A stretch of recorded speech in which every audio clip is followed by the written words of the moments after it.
Hi there. You're listening to a really special episode of Gift Biz Unwrapped, number 222. I'm here to tell you that everyone's business is messy. Nobody has it all together. Attention gifters, bakers, crafters, and makers. Pursuing your dream can be fun. Whether you have an established business or are looking to start one now, you are in the right place. This is Gift Biz Unwrapped, helping you turn your skill into a flourishing business. Join us for an episode packed full of invaluable guidance, resources, and the support you need to grow your gift biz. Here is your host, Gift Biz gal, Sue Monheit. Hi there, it's Sue, and I'm really glad you're joining me here, especially for this episode, because we have a super important topic at hand. I talked about this at a conference a few weeks ago, and I could tell everyone was really dialed in and listening intently. Afterwards, a number of women came up and said they wish they would have taped it. Several deep conversations also resulted, which is when I said to myself, why not share this with more women? That's how we got to today, where we'll be talking about your state of mind as a business boss. It's going to be an honest and raw discussion, so buckle in and let's do this.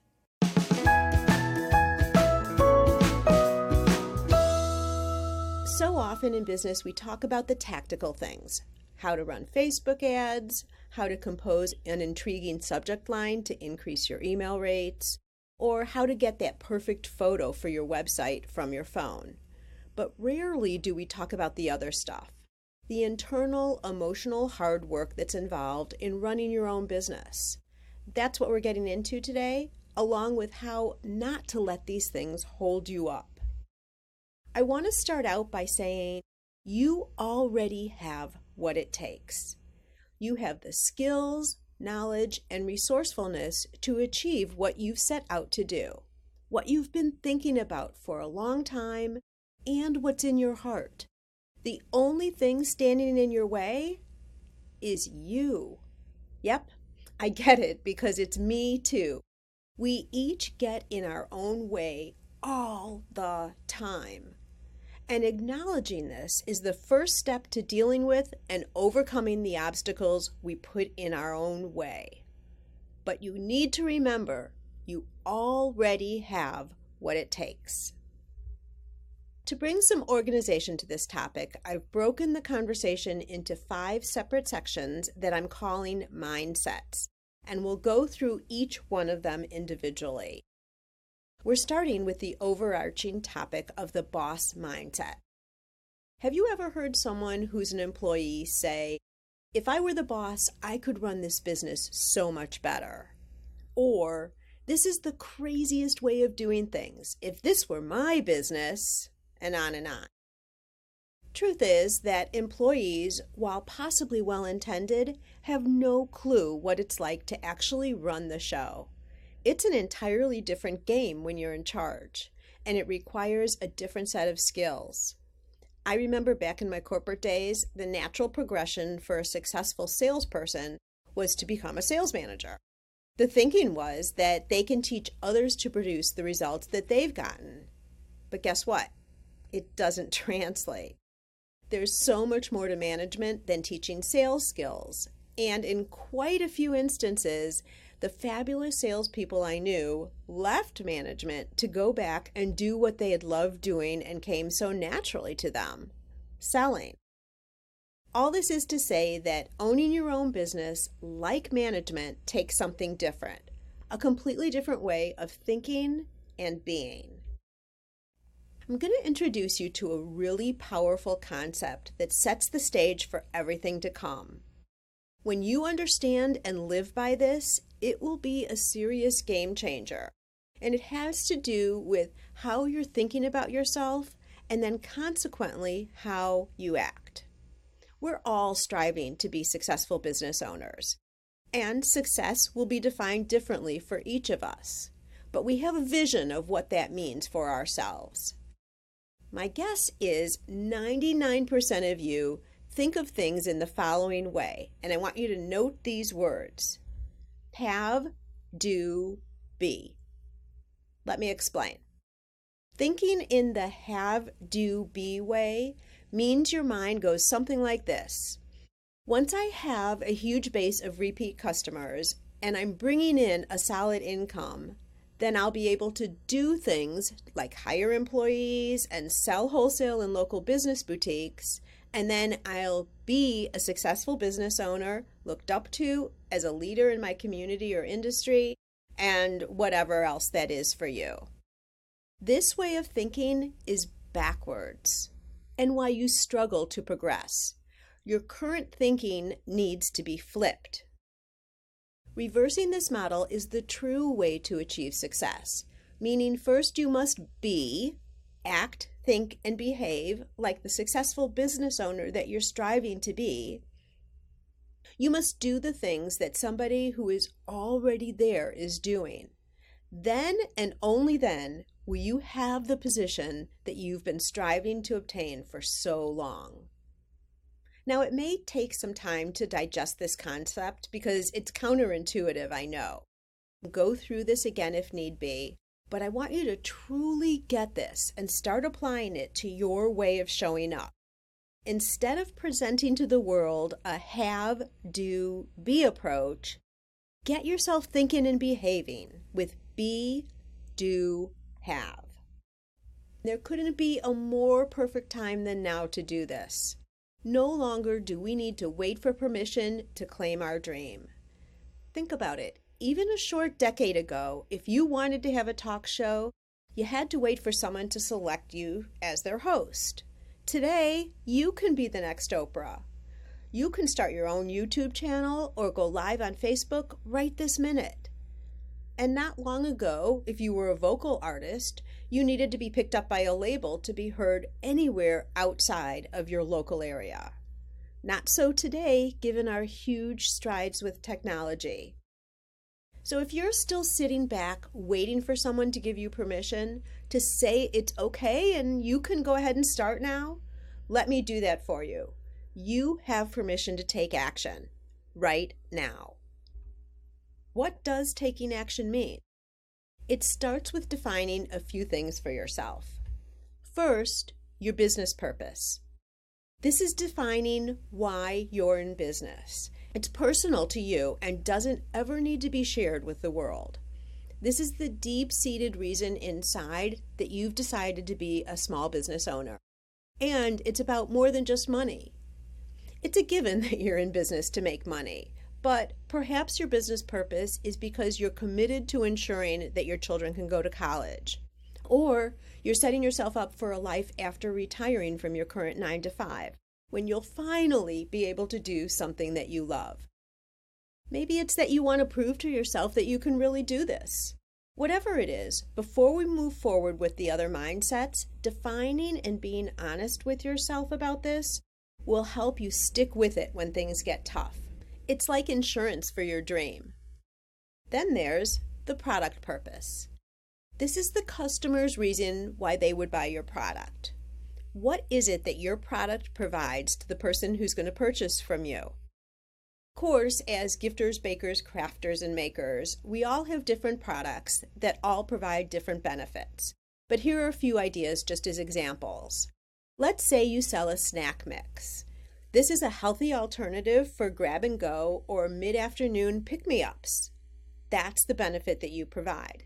If you sell candles, your product is for setting the mood and creating a stress-reducing environment. With jewelry, you're adding pieces to make an old outfit new again, or helping women feel pretty and confident even when casually dressed, etc. and etc. The point is, it's not just about the fact that you're selling snacks or candles or jewelry. Take some time to think about your business purpose and your product purpose. As you can see, this category of boss mindset has a lot to do with redirecting your thinking and defining why you're doing this at all. It's exciting to make the choice to be your own boss, especially when you're just starting out because your world is open to all possibilities. As you progress through the stages of a business, you're going to get in your head. There will be tough times, but I want you to always remember, you're a rare breed. You've got the courage and determination and are doing what most people never will. You're taking action on your dream. There will be ups and downs, and when the downs come, remember, it's part of what you signed up for. It's part of the process, and it's okay. Learn to love the process and everything that comes with it. It's part of admission to the business owner life, and it's really a great show. Let's move on now to the second section, the action mindset. Have you ever met someone who says, I'm going to write a book about whatever it is? A year goes by, and they say the same thing. 2 years, maybe even 10 years. It's all talk, and it never happens. It's not that they don't mean it, it's just that they never start. They never take the action. I see this in the gifter, baker, crafter, maker community too. And since I've talked with a lot of you, I know why there's the hesitancy. I hear that you don't know what to do to get started, or you're afraid you'll make a mistake, so you don't do anything. I have some great news for you. A couple of things, actually. First off, if you get started, you're already ahead of 90% of the people who never will. You're already putting distance between you and the rest of the pack. Secondly, and please believe me when I say this, it's okay to make a mistake. Or let's say that scary F word, fail. I heard a great saying recently, and it goes like this: success is built on a mountain of failures. And it's so true. When you actually dig down into successful businesses, you'll find that they've had way more things go wrong than went right. But the difference is they kept trying. They kept going and continued to take action. So you need to remember you are in complete control. You must do something to make things happen. You can't sit in your house dreaming and see results. You have to act.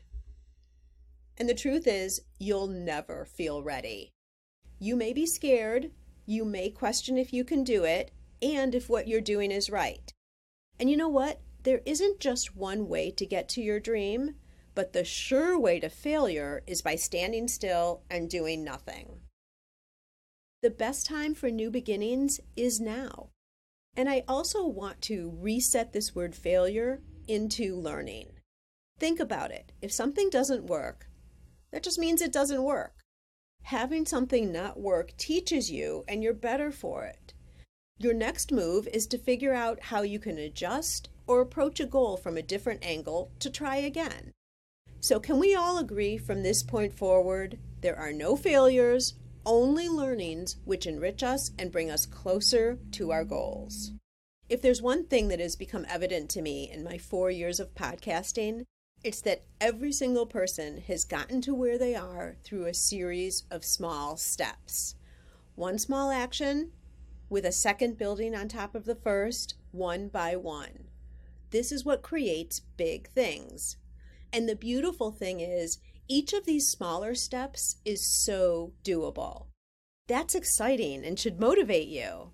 There's no need to look at the big, huge, seemingly unachievable goal that you've set for yourself. Just look at the next step.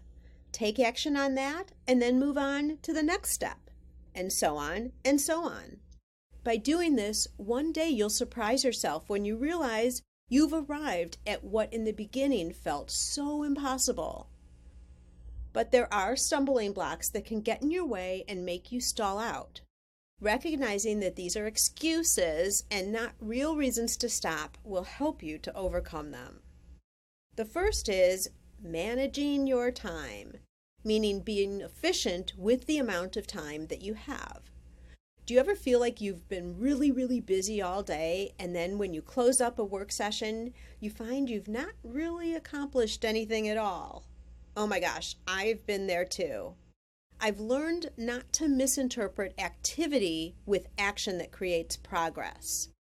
I'll talk about how I've overcome this in a second, but for now, I want to stay on with these stumbling blocks. Technology is a biggie. Oh my gosh, I'd be rich if I had $1 for every time I've heard someone say, I can't because I don't know how to build a website. or I don't know how to take payments on my phone. These are excuses, you guys. Never has it been easier to get answers to your questions on tech or to hire out to get things done. Go to Fiverr and buy a gig to fix a website glitch. Hire or do a trade with a local chamber member to move past a project that's holding you up. Remember I said to you in the beginning that you are enough? Part of that is being resourceful to find help or get answers when you need them. You can do this. And finally, another place people get stuck is continually doing activities that are comfortable but don't bring in sales. How many minutes do you spend perfecting the bow on that gift basket? Or adding a little bit more color to your painting? Or making the wrapping inside a mailing box just so? At some point you have to say enough is good enough and let the product go. Then, when you've given yourself back an extra 10 minutes, you can be calling a new prospective customer to set an appointment or researching a new craft show to attend. You want to focus as much of your time as possible on activities that are the closest to producing sales. As I was growing one of my businesses, I caught myself hitting these stumbling blocks multiple times a day. I saw with my own behaviors how easy it is to gravitate to things that are comfortable and fun to do versus doing the work that brings in sales. That's because oftentimes this type of work takes us out of our comfort zone. That's when I created my strategy, The Power of Purpose. It's what I use now to work through my days to ensure that I stay on task and actually do those small and achievable steps we were talking about earlier. To hear more about this strategy, listen to my Gift Biz Unwrapped podcast, episode 143, where I talk about it in detail. Or you can watch a video through giftbizunwrapped.com/planner, where I also share the strategy and introduce you to my inspired daily planner. The planner came about as a direct extension to this Power of Purpose strategy, but you don't need to buy this planner to use the strategy. I want to make sure that that's perfectly clear. My goal here is to share with you a solid way to ensure you take action on things and grow your business. And I want to address this fear of taking action in one more way. I've had a chance to be behind the scenes in some pretty large and successful businesses, and I'm here to tell you that everyone's business is messy. Nobody has it all together, and it's not like they're misrepresenting anything. Their product production is right on, their fulfillment process is efficient, and they're making money. But they may have employee issues, or be wasting money on Facebook ads that don't work, or something else that's not going as planned. Understanding that this is universal makes it easier to be comfortable with action for yourself, because you know that everybody tries things, some work and some don't. It all comes back, once again, to actually taking that action. Let's move on to the third section, which is the money mindset. This is not about do you or don't you want to make money. Obviously, we all do. That's the definition of having a business overall. In fact, a quick side note here. I define the line between having a hobby and having a business as being when you make your first dollar. Not when you sell a product to your friend and cover the costs of your materials, but when, after accounting for all your costs, you've actually made money. Okay, back to the topic at hand. When I talk about the money mindset here, I'm talking about how to behave to position yourself to be in the best place to make money and to grow your business. Remember the be, do, have model we talked about in the very beginning? This spins off of that. The world will see you how you see you and treat you the way you treat yourself. This Beyoncé quote is so true. The way you show up to the world will determine what people think about you and how much money you'll make in your business. Think about it. If I'm at my booth at a show and I'm meek and timid and speaking in a very soft voice and saying, well, if you're interested in buying something from me, just let me know. I'll be sitting over here. I've made a totally different impression than if I welcome you into my booth, tell you a little bit about the product, ask something about you, and offer to help if you need anything. By showing up confident, in control, knowledgeable, and approachable, you'll attract and command higher prices for your product. You should have no qualms about charging what your product is worth. If all you charge is the cost of materials used to make your product, you're actually losing money. There are other costs to a business, and the only way that you can cover them is to price your products correctly and feel confident in the value your products offer. Another way to get your money mindset right is to pay yourself first. You've probably heard this concept before, and I'm telling you, yes, right out of the gate, give yourself a salary. I don't care if it's $1 a week, get in the habit of paying yourself. Over time, that dollar will become 10, which will become hundreds and thousands. And finally, spend wisely and control your costs. If you're in the beginning stages, you'll probably need to be more frugal and limit spending or do without. That's okay, and it's how you grow when you have a limited amount of money at the start. So I challenge you. Is paying for a lunch date with a friend and making that into a business meeting the right way to spend your money?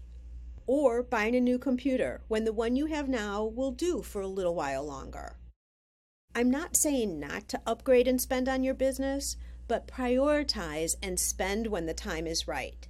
And for the record, a lunch with a friend that is put on a business account is serving your ego and nothing more. It's a little tough love there. Let's be realistic. There will be months when sales are down, or a new product doesn't sell, or a craft show is a bust. It's going to happen. Nobody lands it the first time out, and nobody lands it every time either.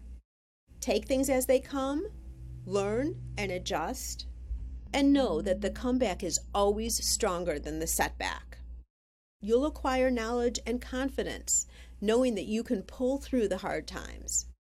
Find productive things to do when you know you're coming into a slow season. Things that will make your busy season even bigger. Ideas that come to mind are employee training, email list cleanup, social media strategy revamp. Do you have a social media strategy? If not, then during a slow season is the time to develop one. The point is, when you use your open time wisely, you're setting yourself up for even bigger successes. The growth mindset is up as number 4. Are you thinking and planning for growth in your business? Or are you running by the idea that it's just miraculously going to happen? One is a passive approach, and the other makes you in control of your future. I've already talked about big businesses starting out with small steps. The same goes with big ideas for growth. If one of your plans is to have your sugar scrubs mass-produced to handle your growing volume, or to set yourself up for chain store distribution, you need to understand what that will entail. Maybe you want to talk with someone who already is doing this to get their input on the process. You'll want to learn how your business changes when you decide on this distribution method. Listen to Gift Biz Unwrapped podcast episode number 162 to learn more about that. If your research confirms you want to move forward, you'll research potential factories and develop relationships. Then you'll decide on one, review and sign legal documents, etc., etc. Obviously, your situation may require a different set of steps, but the point is, to get to a big place, you always start out small. Everyone does. And we all grow at different rates based on all sorts of variables. Whether you can work on your business part-time or full-time, the number of years you've had in business, other experiences that you have that you can bring to the table. So don't compare your set of circumstances with someone else's. Doing so can be discouraging, and it's not even really comparing apples to apples. But I get it. We're naturally inclined to do the comparison game.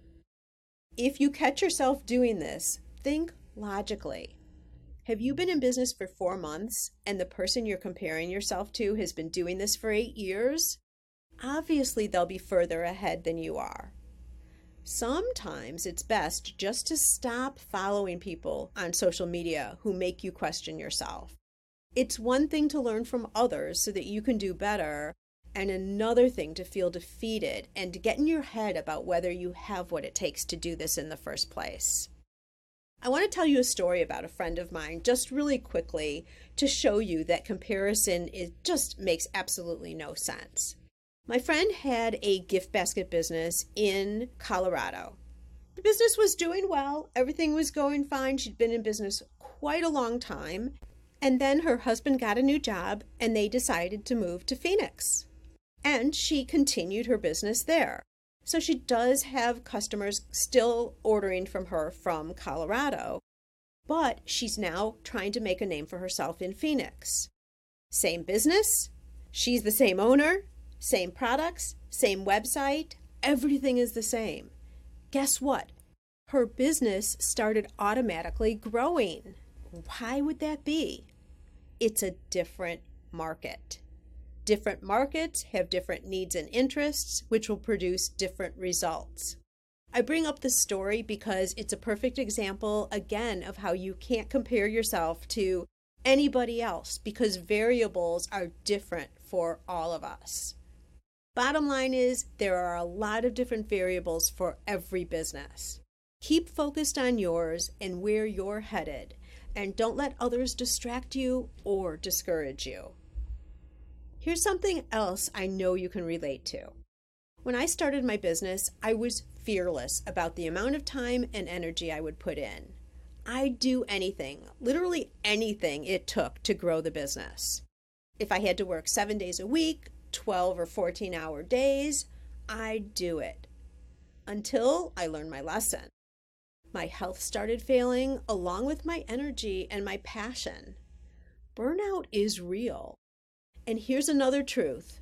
I have no idea who said it, but it's golden. What got you to where you are today is not the same as what will get you to where you want to go. Different levels of growth require different actions and different strategies. As you grow, you'll reach plateaus where you have to change your ways to get any further. As an example, if you want to continue growing, at some point you'll probably need to add employees. Unless you found a way to clone yourself, you simply can't scale without bringing in help. It may be an office manager, a bookkeeper, a social media manager, or people to assist in production. Most people recognize this late in the game, like I did. When I finally self-corrected, things reset, my passion for my business reignited, and growth happened. Trust me, you'll want to bring in help sooner than you think you need it. Here's another important concept that I'm actually paying a lot of attention to right now. If a plan doesn't work, change the plan, not your goal. Let's say you have a goal of getting into a regional multi-store chain in your area. This is totally made up, but let's call them Jasmine's Closet. To do this, you need to get in front of someone who works there and talk about the possibilities. So you decide to go into one of the stores and talk with a store manager. She's very friendly. She gives you the name of the owner of the business, and you're like, yes! You think you've made it. You'll get a meeting and you'll be on your way. But after repeated calls, she doesn't respond and you're at a loss. Here's an important juncture in your plan and where your next action can help you advance or keep you stuck in neutral. You have two choices. You can say, okay, there is not a chance I can get into Jasmine's Closet. I've tried and my plan just didn't work. So I'll just have to move on and try and get a meeting somewhere else. Or you can say, okay, this tactic didn't produce the intended result. What else can I try to do to get into Jasmine's Closet? Maybe at your next networking meeting, you'll ask if someone knows anyone in the headquarters of Jasmine's Closet and see if that approach gets you a meeting. With the first example, you're replacing the goal and virtually starting again at ground zero with a completely new goal. While with the second strategy, you're adding on to knowledge you already have about attempting to get into Jasmine's Closet. Your probability of reaching your goal by trying different approaches until you're successful is much greater than starting fresh with a new goal each and every time. Moving on to our final section, the self-care mindset. It's just now occurring to me that I put this last, and this is so often what we as women do to ourselves, put ourselves last. You must take care of yourself first. As we're instructed on an airplane, put your oxygen mask on first before assisting others. The same needs to be said for you and your business. This business ownership life is a marathon. It takes endurance and lots of self-care to be able to show up with what it takes each and every day. That includes exercising to stay fit, eating a healthy diet, getting enough sleep, and being kind to yourself with your thoughts and inner dialogue. Of course, with these mindsets, those thoughts and inner dialogue are what we're addressing today. Please give yourself grace. Forgive yourself when things go wrong. As you learn and experiment, you'll do better and you'll recover from your mistakes. As my husband would say, be your own best friend. Here's an interesting perspective. Life isn't about finding yourself, it's about creating yourself. Too many of us go through life letting it happen to us.